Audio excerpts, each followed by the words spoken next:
Good morning, Zach. Good morning, Maria. I'm a licensed mental health therapist and brain injury survivor. Zach Smith, also brain injury survivor and a certified public accountant. So good to see Welcome. you. We should probably say the name of our show. Welcome to TBI, TMI, TBI. We're still getting the hang of it. We certainly have too much information, or we tell too much information about ourselves. At least I Sure. do. So I can see half of your face. It's nice to see half of your face. I'm working on this new mic that all the cool podcasters use. Yeah, doesn't look that cool. The podcasters are cool or the mic is cool? The podcasters are cool and they use this mic. Are there any particular podcasters that you're trying to emulate in our endeavors here? Oh, that's a good question. I like a lot of the podcasters that are Real Housewives adjacent, and so they definitely have a certain style. But it's fun, and you know, What is it about I, the I create podcasters from pushing the their mouth. house? What? It's just fun, And I don't know. They've got soundboards. They're doing wild things. Maybe someday that'll be us. Maybe. Yeah. It would just we'll keep your face in the frame. That's our first goal, I think. Yep. See? All right. Um, He's laughing for just a Stop little. fidgeting with your microphone. It is what it is. Let it go. One thing, just because there are a fair amount of people with brain injury who have sight challenges, I think it's important that we do like a sight check. Like Zach is a bald man wearing a gray polo shirt, and he's in a hotel room that's long and going back and back and back, and looks like it might have a kitchenette. And do you want to do the No. sight check for me, Zach? Sure. I don't know what a sight check is, so maybe you could explain it after I tell you what I see. I see a person that I know well moving from left to right and up and down in the frame of the camera like a pong ball. Oh, that's what I see. And then like a little bit of a corner of a picture frame when you move your head to the right. Yeah, there you go. Everybody else see that? If you saw it, you get a gold star. 50 gold stars, and we will send you a signed autographed DVD of this podcast. So I don't see that. I don't see what you see, but I might You're be. not getting that signed autographed podcast DVD. Another way to say it is a visual description. So if someone were to be, brain injured and perhaps have some kind of sight difficulties or blindness, this would just give them an explanation of what they would be seeing. Yeah, I It's not like somebody had an injury in their brain and maybe they're not sure what they're seeing, and somebody can sort of crystallize what is within their eyesight, um, yeah, as that's sort of like what's real and what's not real right. visually. Yeah, that's the way I understand it. Okay. Which I feel like is a sort of a nice little segue into what we were planning to talk about before we got into our call, which was suspicion and paranoia and like maybe what's real and what's not real in our heads as survivors of a brain injury. Is that Yeah, I a mean, I know lovely transition or no? it's a heck of a transition, Zachary. Yeah, Um, thank you. for me personally, when I found out suspicion was actually a symptom of brain injury, I felt a lot of relief because I don't recall pre-brain injury ever second guessing other people or thinking they're trying to take advantage of me, or just some of the worries that come with, suspicion. So if someone's on their phone in your company thinking like, what are they writing about me? And some of that suspicion might be happening to people without brain injuries, but I think it's okay for us today to kind of focus on what that's meant for us. I know you talked a little about maybe suspicion looking more like paranoia at times. So I'd be interested in hearing more about your experience as a survivor with suspicion. Yeah, that's a good question. I mean, honestly, when we talked about this as a subject, I kind of don't know that I have a whole lot of personal experience with suspicion other than sort of the recovery process immediately after injury of being suspicious of healthcare professionals or like insurance people and Yeah. feeling paranoid and isolated about getting help for Huh. what I needed. But in researching this as a topic, I found some curious uh, paths of being suspicious of a spouse having an affair, Mm-hmm. or things like having an affair as a traumatic brain injury survivor, and then the guilt of doing something like that and still being suspicious of their partner. So Mm. I know like impulse control can be a residual effect, Yeah. but is infidelity um an effect? I lean on you for this topic and would really like to ask questions because it is kind of a, oh shit, that's part of it too. Right. I mean, I don't think infidelity is a symptom of brain injury, but Okay, all right, cool. So I it's think some you're weird spot sutures. on. I think you're spot on for bringing up impulse control. And, the other thing is it's possible that someone who suspects their partner to be having an affair on them, then to say, like, I'm going to do that to you. Because maybe that's kind of their brain playing tricks on them. I think that just is sort of one of the challenges that someone with a brain injury is working with, really questioning themselves and not trusting themselves, but not trusting others can be a part of that. And I think that can show up in a lot of different ways. Yeah. I mean, this is a little off topic, but not really. I mean, one of my favorite musicians growing up was Michael Hutchins of In Excess, and he died pretty tragically, self-asphyxiation. And when we were younger, it was kind of it was a sexual thing, and it went too far, and he accidentally killed himself. But there was a documentary that came out a couple years ago about his life, and it turned out that he got attacked by Wow. somebody, um, and hit his head against the ground. Wow. And it came out that he, had a major brain injury. Yeah. Nobody knew how to treat it. He started Wow. developing all these suspicious paranoia Yes. conceits of what was going on with people in his life outside of it. Mm-hmm. And it sounds like he had such a bad brain injury that Hmm. it led him to suicide as a result of like his suspicious paranoid thoughts. And Yeah. it's just super, super sad. And Hmm. I mean, I don't know how prevalent this is in brain injury survivors, like 1%, 5%, 10. Can you speak to any of that? Is there statistics on these types of symptoms? I feel like there's not a lot. Yeah. I mean, that's a good question.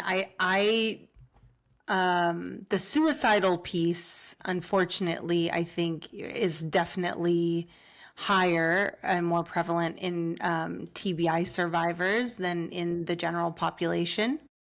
And as far as like the suspicion and the percent of folks experiencing that symptom, I think that's pretty hard to gather that information because unfortunately, a lot of doctors that I've worked with seem to not even be aware that suspicion is a symptom of brain injury. And so I think it's talking more about it, and even again I can speak from my own experience knowing that that was a brain injury symptom versus just a me issue. And I'll be honest, when my spouse would be on the phone texting, oftentimes they'd be like, "Who are you texting? What are you texting about?" And that would drive them crazy because they're a very honest person, and so they're like, "Why are you saying that to me? Why are you harassing me about using my phone like any other human?" So when I was able to recognize like there's something in my brain that's telling me that they're doing something wrong or they're doing something shady, and now when I have the urge to like say like, "Who are you texting?" I can kind of pause and be like, okay, that's maybe what's going on with me. Like maybe I need to go take care of myself a little bit, or even just like trust and sort of reality check myself and be like, they are an honest person, they're a kind person, they text their mom a lot, that's probably what's going on here. Yeah, it's And I think hard. it's really hard. Yeah. I remember too, this is like a random one, but way back when living in New York, and I had this very cute roommate. She was a French teacher at a very fancy school in Manhattan, Lower East Side. I'm not going to name drop, but some fancy kids went there. And I had like a gift card, so I bought all these biscotti, these gingerbread biscotti. I was like obsessed with them at Starbucks. And then I had them hidden away in my apartment. I mean, hidden, a silly word for it. But, and then I just started being like, where are the biscottis going? Like, she's taking my biscottis. And I had made up this whole story in my head that she was taking the biscottis. And like looking back, I 100% was the person eating the biscottis. I was eating them all the Oh, time. And I never said anything to her, and I'm glad that I didn't because that would be pretty embarrassing. But I think even on little things where it's like there might be some short-term memory stuff happening where I'm forgetting what I did and then I'm blaming someone else for doing it. And that wow. is a suspicion. That's suspicious thinking.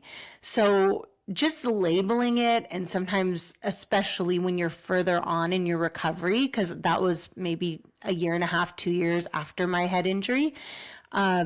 And so I try to look back on those times and be really gentle with myself and just acknowledge all of the symptoms that I have now were huge then, were way bigger. And so I have the opportunity currently to pause and be like, okay, you know, would that person steal my biscotti? I mean, I know we're laughing and I know it seems silly, but like, this is the type of shit that riles you up, right? Totally. You steal my biscotti? It was a gingerbread biscotti, very like special edition. And, you could only get it for a short amount of time. I don't think they even sell it anymore. Ugh. So you're quitting your job, you're closing your practice, and you're going on a search for gingerbread biscotti. Biscotti. Um, I mean, did you ever tell this person about this, No. like after the fact? Oh, that's No, too she bad. she was like a few years older than me and actually from my hometown in Edmonds, Washington, small itty bitty town. And so and also had like a very cool family. She's one of four kids. She was the oldest, and they're all like soccer players and very, you know, Sound like biscotti thieves to me, like a I ring.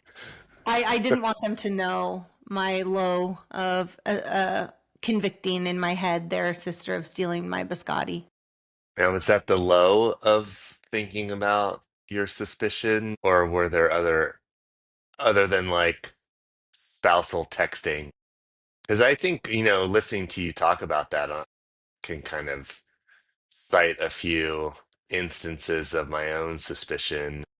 Yeah. But I don't know if that's more like genetic behavior, more learned behavior from my family, or Mm-hmm. actually brain injury stuff. What do you mean from your family? Just like,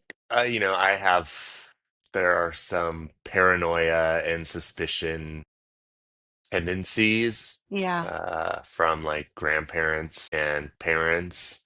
Mm-hmm. Um, I'm trying to be cautious with my words here because I don't want to offend anybody. But Well, no, I think it's good to talk about. Where do you think that stems from? honestly, I think it's like a lack of physical and emotional love from their parents before them. So there's like an Mm. insecurity that other people are getting things they're not getting, Mm. and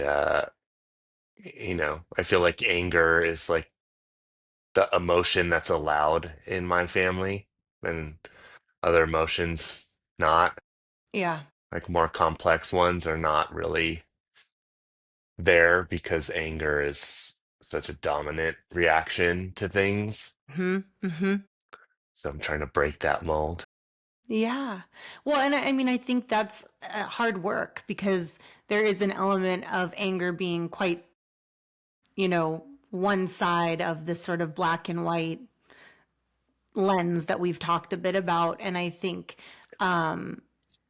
to understand your emotions and to verbalize them or to take the time to explain to someone what you're feeling is really, really difficult. And even if I slow down and think about maybe not the biscotti, but more recently, the times that I have sort of parsed out what's going through my head instead of just making that assumption based on like, suspicion or as I'm hearing you say, instead of just going to anger, you are slowing yourself down and like trying to be more clear about what's going through your head that's making you have a certain feeling. Totally. Yeah. Which, still fail at doing at times, but trying to actively get better at that sort of process. I know you've talked a bit about like labeling the feeling or the thought. Yeah. I think in my own experience, I've had some therapists say, "Oh yeah, once you've labeled it, you're okay." And I just was Mm, always like, that seems like getting like halfway around the bases. yeah. Like I think some active tools to like move beyond the label are important. Would you agree with that? Yeah. Well, and I think that sounds maybe like the name it to tame it tool where you are mentally or verbally identifying what it is you're feeling. And then I think the second part is like, how am I going to cope with that feeling? Mm, So if it's anger, maybe you're riding a wave of the anger and you're seeing yourself at the top and then you're doing some deep breathing and kind of pausing and noticing, okay, my anger was at a 10 when I started deep breathing, the top of that wave, and now I'm at a 5.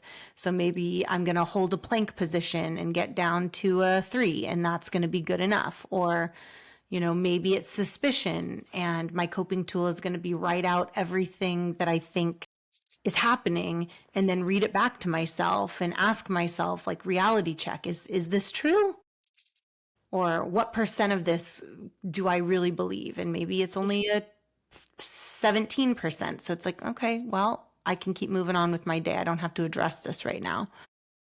So I think yeah, you're right, it's like there has to be some coping tools smooshed in with the identification of the feeling.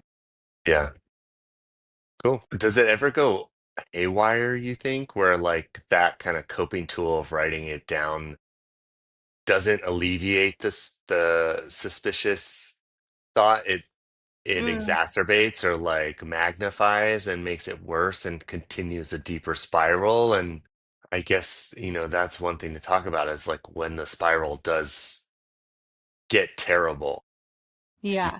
you can't get out of the spiral and you're just like sinking, I guess. Yeah. I'm really glad you said that because I think in at different points in recovery from head injury, you're really getting to know yourself. And so you might go into writing something and start to recognize like this is making me feel really bad, or I can't stop myself. I want to keep writing and it's making me more suspicious or more angry. Um, and it can be hard to then have the insight to be like, okay, I'm going to process this verbally with my friend or my therapist. Um, and so I think it's always good to keep top of mind. Like these strategies that we're kind of sharing on here are probably when you feel like your symptoms or emotions are manageable. If you're feeling pretty out of control or feeling pretty disheartened, or you're feeling a sense of crawling out of your skin, that would not be a good time to try to manage your feelings and emotions on your own. It would be a good time, probably, in fact, to reach out to a friend or a family member or a professional. And part of why I'm bringing this up is because I used to have people do like mindfulness things and close their eyes and do a meditation or a body scan. And then I started realizing, first of all, for a lot of brain injury people, that is very difficult. And I put myself in that category at times. If I'm at all fatigued, or, even if it's just it's striking at the wrong time.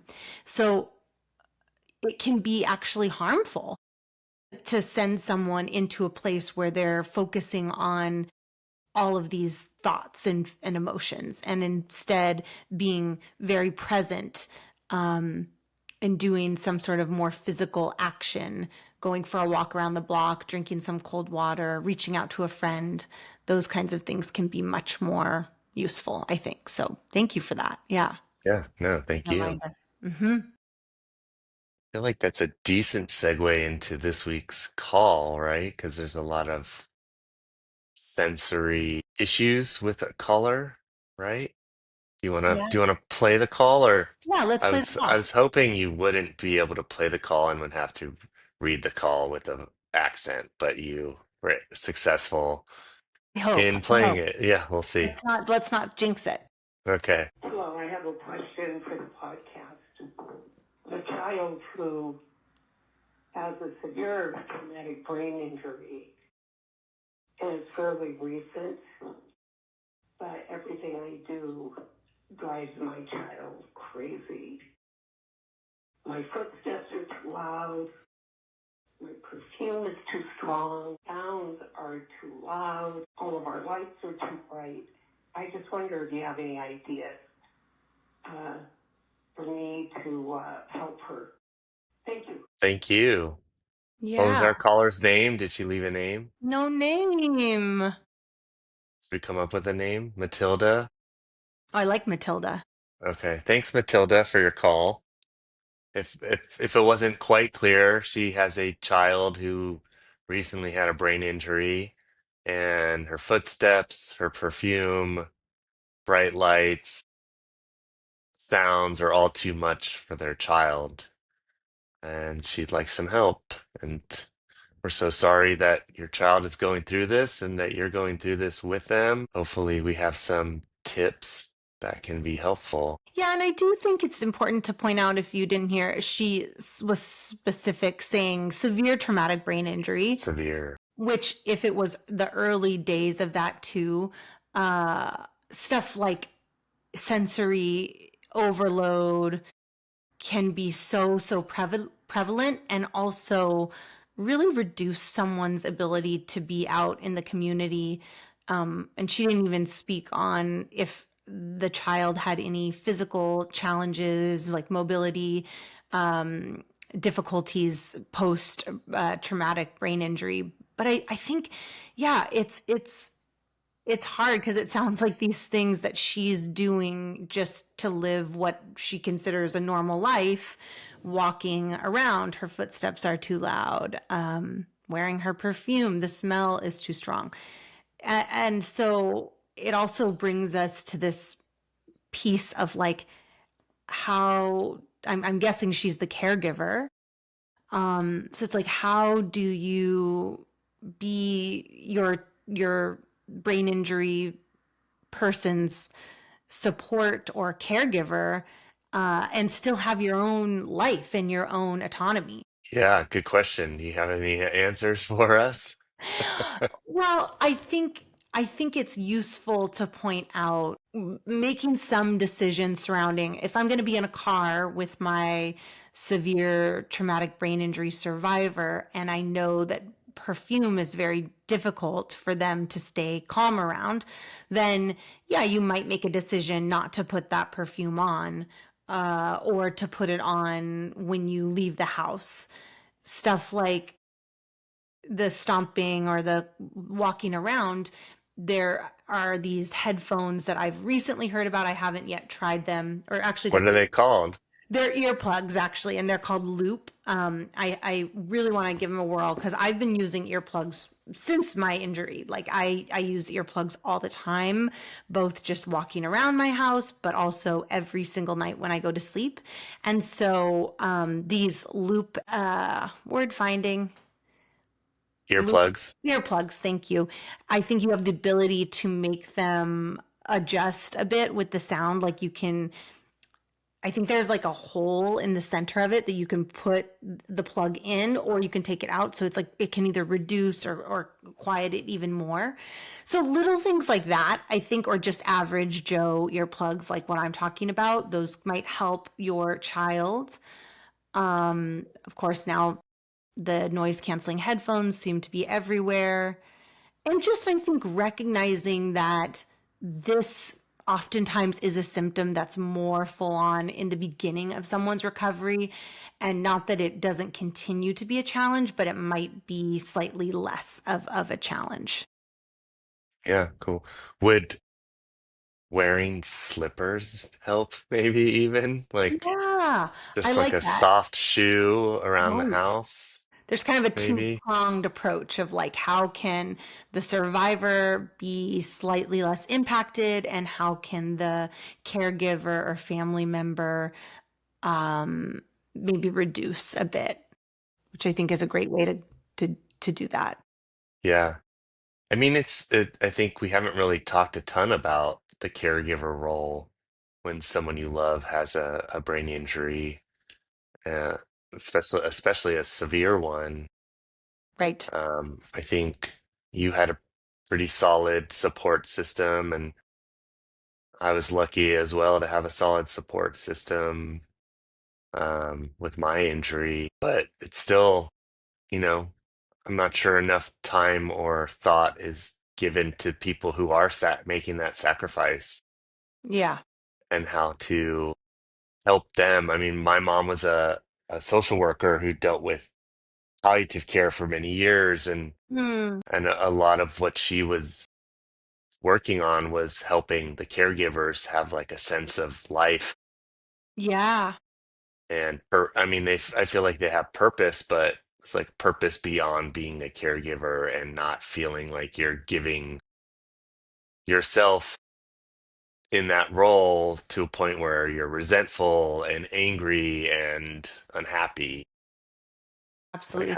how do you, maybe for future episodes we talk about how do you balance being a caregiver with your own needs and Mhm. wants?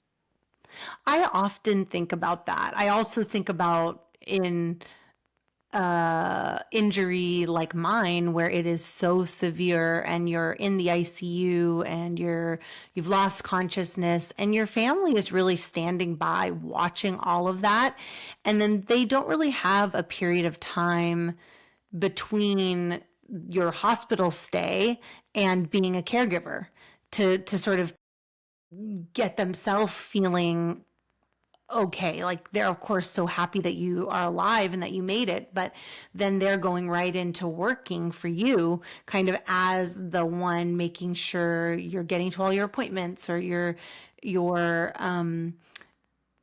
health care is going up. Like your health is, you're on the rise, you're getting better, your brain, your speech therapy, occupational, like all these different things that are really mandatory for recovering well from a traumatic brain injury, and a severe traumatic brain injury for sure, but I think oftentimes most brain injuries. And that person may never really have time to process all the things that they went through watching the person that they love go through such an injury. And for some people, not knowing what the outcome would be. Yeah, I think it's a really important topic. Yeah, because I mean, the question that our caller Matilda asked Hmm. was super relevant, but you could hear in her voice the kind of angst of I'm trying to help my child, it's not working, I'm making it worse. Right. What the fuck do I do? And Was the subtext I heard. when you take agitation, which is a huge symptom of brain injury, and then you mix it with something like sensory sensitivity on these things that people have to do to live, like they have to walk around, they have to chomp food, they have to, and so it's like it's a really difficult thing. And there has to be some willingness to work together. And I think in the early days of brain injury recovery for the person that has the injury, it can be hard to want to try all these different and new tools and techniques when you're just feeling like, okay, I'm just putting one foot in front of the other. Like I'm just learning how to walk again, or I'm learning how to talk again, whatever it might be. So it's a really difficult thing. And so I think the caretaker taking care of themselves, right? Putting their mask on in whatever way is possible, accepting help, waking up 30 minutes before the brain injury survivor so that they have some time to themselves, whatever they can do. And then also, you know, if someone is really agitated and upset with you, right? The brain injury survivor who's very upset with the smell of perfume, it it's understandable their brain is making them feel that way, and it's understandable that it's hurtful to the caregiver and it's overwhelming to the caregiver to know how to manage their survivors emotions and expectations. So also knowing that's not your job and you're doing the best you can. And so reassuring yourself as the caregiver that that's also true and that your loved one is here and you're doing a great job. And Yeah, it's really hard. yeah, it's really hard. I think, and then I think just the like preparation of managing someone else's emotions takes Hmm. its toll too. Yeah, absolutely. So, Absolutely. do you think we provided enough tips for their child? Because I was also thinking with maybe light sensitivity, I just feel like having sunglasses is Hmm. super helpful and kind of somehow for me at least I feel like in the past it's helped somehow manage sound sensitivities because Yeah. I feel protected or something. Yeah. Um, I mean, I'm in Las Vegas this weekend. That's why I'm at a Woof, hotel room, woof. and I have had my sunglasses with me at all times. And Yeah. even when I'm not wearing them, like clasping at them in case I need to put them on. And I think Vegas is. I could go on and on about how I feel about this place, but sensory overload is an understatement. And But a bit of a so, security blanket. And I think that's great. I also think I, to this day, find a lot of um, comfort in wearing sunglasses. And oftentimes it reduces my sort of agitation or irritation just by having those. And the same is true of earplugs. Like I was on a road trip home, just like, well, we got in a lot of traffic. So it ended up being like four hours. But even just being in a car where my partner is talking, my kids are talking, there's music going, it's just the car's outside. I feel at least 50% better when I put the earplugs in and I can still hear people enough. And it's yeah, so worth it. yeah.